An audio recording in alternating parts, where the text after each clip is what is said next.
동지들 제국주의자들 쓰러졌다. 아니야 힘을 보여줘 전진. 2026년 2월 25일 밤 평양 김일성 광장에 1만 4천여 명의 북한 군인이 도열했습니다. 전 세계 군사 전문가들이 그 영상을 받아들고 모니터 앞에 앉았습니다. 그리고 똑같은 말을 했습니다. 핵미사일이 없다. 역대 북한 열병식의 공식은 한 번도 바뀐 적이 없었습니다. 더 크고 더 길고 더 무서운 무기를 끌고 나와서 카메라 앞에 세우는 것이었습니다. 2017년에는 대륙간 탄도미사일을 처음 공개했습니다. 2020년에는 세계 최대 규모로 추정되는 신형 대륙간 탄도미사일을 야간에 끌고 나왔습니다. 2022년에는 핵탄두 탑재 가능 미사일을 대거 공개했습니다. 그런데 이번에는 달랐습니다. 탱크 행렬도 없었습니다. 대형 미사일 발사 차량도 없었습니다. 사람이 걸어 나왔습니다. 1만 4천여 명이 정렬해서 행진했고 공군기 편대가 하늘을 갈랐습니다. 그게 전부였습니다. 직관적으로 생각하면 이렇게 느낄 수 있습니다. 아, 이번엔 별거 없네. 예전보다 약해진 건가? 그런데 말입니다. 군사 전문가들의 반응은 정반대였습니다. 무기가 없어서 안심한 게 아니라 무기가 없어서 더 겁이 났다고 했습니다. 도대체 왜일까요? 꺼내지 않은 데는 이유가 있습니다.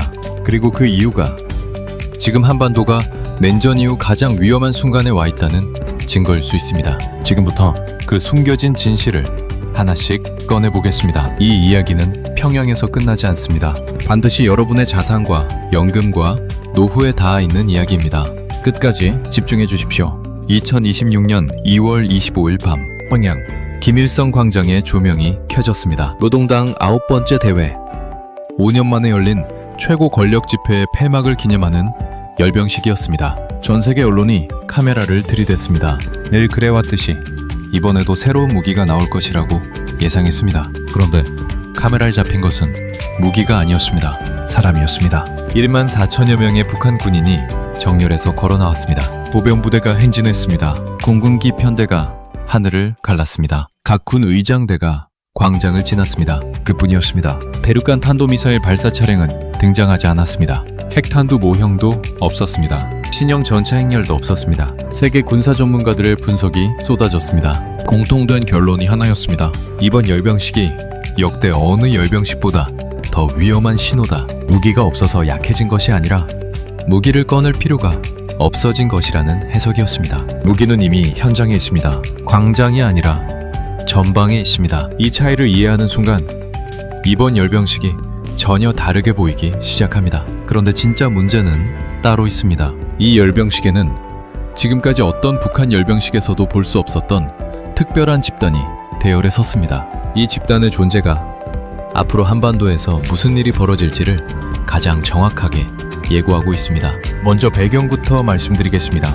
북한에서 노동당 대회는 5년에 한 번 열립니다. 이번이 9번째입니다. 이 대회에서 향후 5년간의 국가 전략이 결정됩니다. 군사 전략, 경제 전략, 외교 전략이 모두 이 자리에서 방향이 잡힙니다. 그러니까 이번 열병식은 단순한 군사 퍼레이드가 아닙니다. 앞으로 5년 동안 북한이 어떻게 움직이겠다는 공개 선언입니다. 여기서 중요한 걸 하나 말씀드리겠습니다. 역대 북한 열병식에는 패턴이 있었습니다. 새 무기를 꺼낼수록 사실은 그 무기의 실전 배치가 아직 안 됐다는 반증이었습니다. 개발은 했지만 아직 전방에 다 깔지 못했으니 광장에 끌고 나와서 세계에 보여주는 겁니다. 우리 이런 거 있다는 시위였습니다. 그런데 이번에는 꺼내지 않았습니다. 이게 무엇을 뜻할까요? 꺼낼 필요가 없었다는 겁니다. 이미 있어야 할 자리에 있기 때문입니다. 물론 아직 확신하기에는 이릅니다. 그런데 열병식 직전 북한 선전 매체가 반복해서 보여준 장면이 있습니다. 바로 600mm 초대형 방사포 운용 장면이었습니다.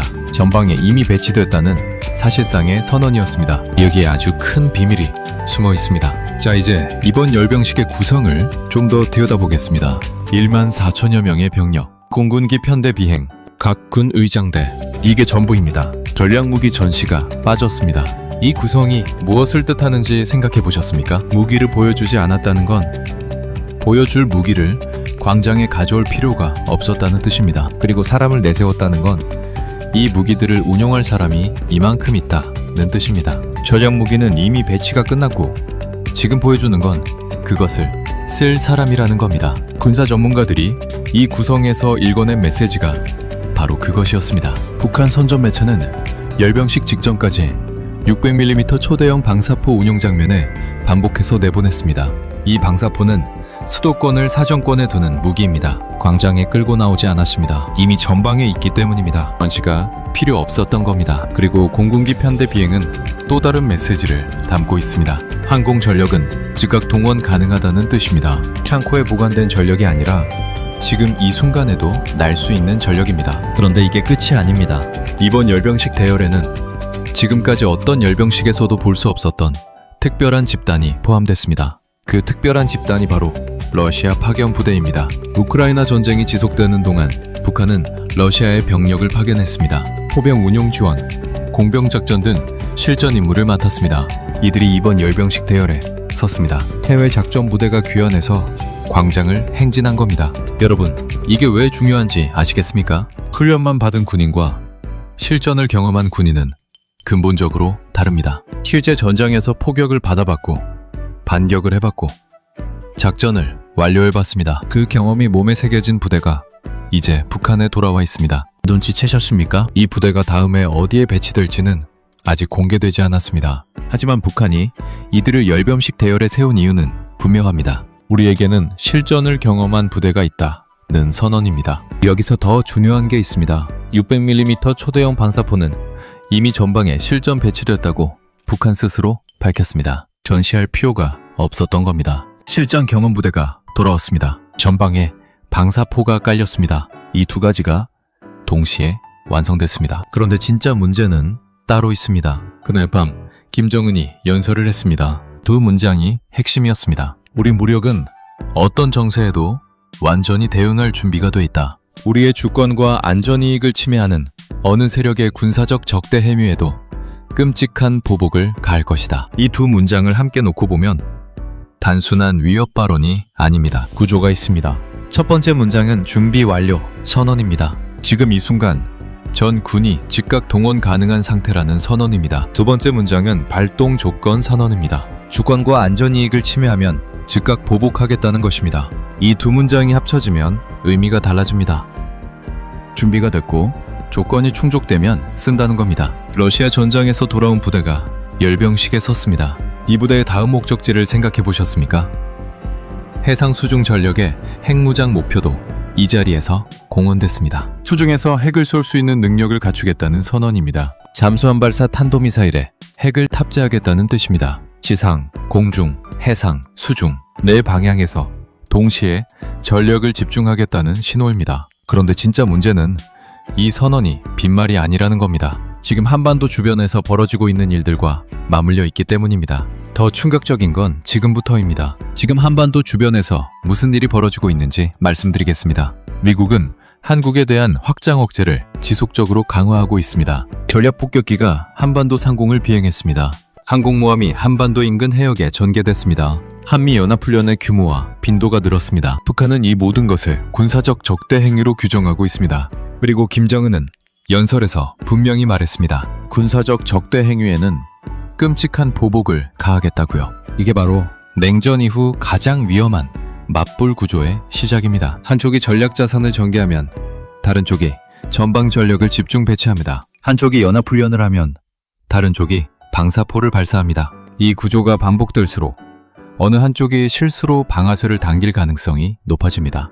군사학에서 이것을 안보 딜레마라고 합니다. 각자 방어를 위해 하는 행동이 상대방에게는 위협으로 익히고 그 위협에 대응하기 위해 또 군비를 늘립니다. 이 악순환이 지금 한반도에서 작동하고 있습니다. 더 무서운 건 지금부터입니다. 이 구조가 군사 문제에만 머물지 않는다는 겁니다. 반드시 경제로 전이됩니다. 더 무서운 이야기를 해보겠습니다. 김정은은 지금 남측에 대해 사실상 배화 종료를 선언한 상태입니다. 잽상 테이블은 없습니다. 그런데 동시에 미국을 향해서는 다른 메시지를 냈습니다. 태도 변화가 있다면 관계 개선의 여지는 있다고 했습니다. 이 두 메시지를 같이 보면 북한의 의도가 읽힙니다. 남한은 협상 상대가 아닙니다.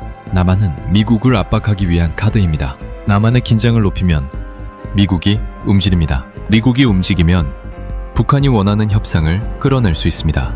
이 구조에서 남한 국민들은 협상 당사자가 아니라 협상 도구입니다. 이것이 70% 공개하는 오늘의 핵심입니다. 앞으로 도발이 있다면 그것은 남한을 직접 겨냥하는 것이 아닐 수 있습니다. 남한을 압박해서 미국을 움직이려는 계산된 행동일 수 있습니다. 그리고 여기서 더 무서운 건 이 계산이 과거에 이미 작동한 적이 있다는 겁니다. 2010년 천안함 피격, 연평도 포격 두 사건 이후 한국은 국방 예산을 대폭 늘렸습니다. 미국은 전략자산 전개를 확대했습니다.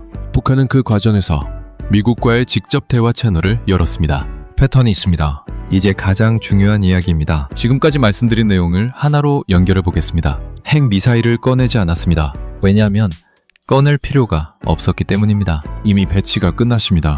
600mm 초대형 방사포는 열병식 직전까지 선전 매체에 반복 노출됐습니다. 전방에 실전 배치됐다는 선언이었습니다. 수도권이 사정권 안에 들어온다는 뜻입니다. 러시아 전장에서 실전을 경험한 부대가 돌아와 열병식 대열에 섰습니다. 이 부대는 포격을 받아봤고 반격을 해봤고 실제 작전을 완료했습니다. 이 부대가 이제 북한 땅에 있습니다. 해상 수중 전력의 핵무장 목표가 공개적으로 선언됐습니다. 잠수함에서 핵을 쏘겠다는 뜻입니다. 탐지가 어렵고 발사 위치를 특정할 수 없는 수중 전력에 핵을 탑재하겠다는 선언입니다. 지상, 공중, 해상, 수중 이 네 방향이 동시에 완성되고 있습니다. 답은 바로 이겁니다. 이번 열병식은 약해서 무기를 꺼내지 않은 게 아닙니다. 무기가 이미 있어야 할 자리에 있기 때문에 꺼내지 않은 겁니다. 이것이 냉전 이후 한반도가 맞이한 가장 위험한 순간의 증거입니다. 1만 4천여 명의 병력, 실전 경험 부대, 전방에 배치된 방사포, 수중 핵무장 선언 이 네 가지가 동시에 완성되는 지금이 냉전 이후 가장 위험한 군사 국면입니다. 그럼 도대체 왜 이렇게 된 걸까요? 이 군사적 변화가 어디로 연결되는지 따라가 보겠습니다. 북한이 전방 전력을 강화합니다. 한국은 국방 예산을 늘립니다. 국방 예산이 늘면 다른 예산이 줄어야 합니다. 복지 예산입니다. 의료 예산입니다. 연금 예산입니다. 이 연결고리가 이미 작동하기 시작했습니다. 한국의 국방 예산은 2025년 기준으로 61조 원을 넘었습니다. 국내 총생산 대비 2.5% 수준입니다. 그런데 북대서양 조약기구 회원국들은 국내 총생산 대비 2%를 국방비 목표로 잡고 있고 한국에도 이와 유사한 압박이 계속되고 있습니다. 안보 환경이 악화될수록 이 비율은 올라갈 가능성이 큽니다. 국방 예산이 오를 때 어떤 일이 벌어집니까? 복지 예산 증가 속도가 둔화됩니다. 기초연금 인상이 미뤄집니다. 의료보험 재정 압박이 커집니다. 두 번째 도미노는 외국인 투자입니다. 안보 불안이 고조되면 외국인 투자자들은 한국 자산에서 돈을 뺍니다. 원화 가치가 떨어집니다. 수입 물가가 오릅니다. 이미 생활비 부담이 큰 50, 70대 시청자분들께 이 물가 상승은 직격탄이 됩니다. 세 번째 도미노는 부동산입니다. 젖병지역 부동산은 가장 먼저 반응합니다. 이게 끝이 아닙니다. 경기도 파주에 사는 62살 퇴직자 박 씨 이야기를 해보겠습니다. 30년을 공장에서 일하고 퇴직했습니다. 퇴직금을 모아 파주에 작은 땅을 샀습니다. 노후를 위한 선택이었습니다. 합경지역이라 다른 곳보다 싸게 살 수 있었고 언젠가 남북관계가 좋아지면 땅값이 오를 것이라고 생각했습니다. 2026년 2월 열병식 뉴스가 나왔습니다. 박 씨는 부동산 중개소에 전화했습니다. 요즘 분위기가 어때요? 중개사의 대답은 짧았습니다. 매수 문의가 뚝 끊겼습니다. 이것이 숫자가 되기 전에 이미 사람들의 행동을 바꾸는 방식입니다. 뉴스가 나오고 불안이 퍼지고 거래가 멈춥니다. 자산 가치는 나중에 통계로 잡히지만 행동은 지금 바뀝니다. 박 씨만의 이야기가 아닙니다. 접경 지역에 자산이 있는 분들, 방산 관련 주식에 투자한 분들, 원화, 자산 비중이 높은 분들 모두 이 변화와 무관하지 않습니다. 안보 뉴스는 먼 나라 이야기처럼 들립니다. 그런데 그것이 국방 예산이 되고 복지 예산이 되고 물가가 되고 매 자산 가치가 됩니다. 평양의 광장에서 시작된 이야기가 파주의 땅값으로 이어집니다. 자, 그렇다면 우리는 어떻게 해야 할까요? 세 가지를 말씀드리겠습니다. 첫 번째는 안보 뉴스를 감정이 아닌 데이터로 읽는 훈련입니다. 열병식 뉴스가 나올 때마다 공포나 무감각 이 두 가지 반응이 나옵니다. 둘 다 위험합니다. 공포는 판단을 흐리고 무감각은 변화를 놓치게 합니다. 대신 체크리스트를 만드십시오. 이번 열병식에서 새 무기가 나왔는가? 실전 경험 부대가 등장했는가? 김정은이 직접 발언했는가? 이 세 가지를 확인하면 이번 열병식이 역대 어느 열병식보다 더 위험한 신호라는 걸 데이터로 읽을 수 있습니다. 감정이 아니라 사실로 판단하십시오. 두 번째는 자산 배치를 점검하는 것입니다. 접경 지역 부동산을 보유하고 계신 분들은 지금 시장 반응을 모니터링해야 합니다. 매수 문의가 끊기는 것은 단기 현상으로 끝날 수도 있지만 안보 상황이 장기화될 경우 자산 가치에 영향을 미칩니다. 방산 관련 주식은 안보 긴장이 고조될수록 주목받는 경향이 있습니다. 그러나 개별 종목 투자보다는 전체 포트폴리오에서 원화 자산과 외화 자산의 비중을 점검하는 것이 먼저입니다. 원화 가치가 하락하는 시나리오에서 외화 자산이 없다면 물가 상승에 직격탄을 맞을 수 있습니다. 지금 당장 내 자산의 지역 구성과 통화 구성을 확인하십시오. 세 번째는 연금과 복지 정책 변화를 예의주시하는 것입니다. 국방 예산이 늘어날수록 다른 예산이 압박을 받습니다. 기초연금, 건강보험, 노인 의료비 이 항목들이 어떻게 변하는지 주시해야 합니다. 정부 예산안이 나올 때마다 국방 예산 증감과 복지 예산 증감을 함께 확인하십시오. 두 숫자는 반드시 연결되어 있습니다. 안보 긴장이 장기화되면 여러분의 기초연금 수령액과 의료비 부담이 달라질 수 있습니다. 미리 알고 있어야 대응할 수 있습니다. 마지막으로 정리하겠습니다. 핵심을 정리하겠습니다. 2026년 2월 25일 밤 평양 김일성 광장 핵미사일이 없었습니다. 그래서 더 위험했습니다. 무기가 없어서 약한 게 아니라 무기가 이미 전방에 있기 때문에 꺼낼 필요가 없었습니다. 1만 4천여 명의 병력이 행진했습니다. 러시아 전장에서 실전을 경험하고 돌아온 부대가 그 대열에 섰습니다. 600mm 초대형 방사포는 이미 전방에 배치됐습니다. 해상 수중 전력의 핵무장 목표가 공개 선언됐습니다. 지상, 공중, 해상, 수중 네 방향이 동시에 완성되고 있습니다. 김정은은 어떤 정세에도 완전히 대응할 준비가 됐다고 했습니다. 이 말은 공허한 선언이 아닙니다. 전방의 방사포, 실전 경험 부대, 해상 전력이 그 배경에 있습니다. 그리고 이것은 평양에서 끝나는 이야기가 아닙니다. 국방 예산이 복지 예산을 압박하고 안보 불안이 원화 가치를 흔들고 접경 지역 부동산 거래가 멈춥니다. 이미 시작됐습니다. 안보 뉴스를 감정으로 받아들이면 공포만 남습니다. 데이터로 읽으면 대응이 보입니다. 여러분은 이 변화를 어떻게 받아들이시겠습니까? 감정으로 보시겠습니까? 아니면 데이터로 읽으시겠습니까? 선택은 지금입니다. 여러분은 어떻게 생각하시나요? 댓글로 여러분의 의견을 자유롭게 남겨주세요. 구독과 좋아요는 더 나은 콘텐츠를 만드는 데 큰 도움이 됩니다. 알림 설정까지 해두시면 새로운 영상을 가장 먼저 만나보실 수 있습니다. 다음 영상에서 또 만나겠습니다.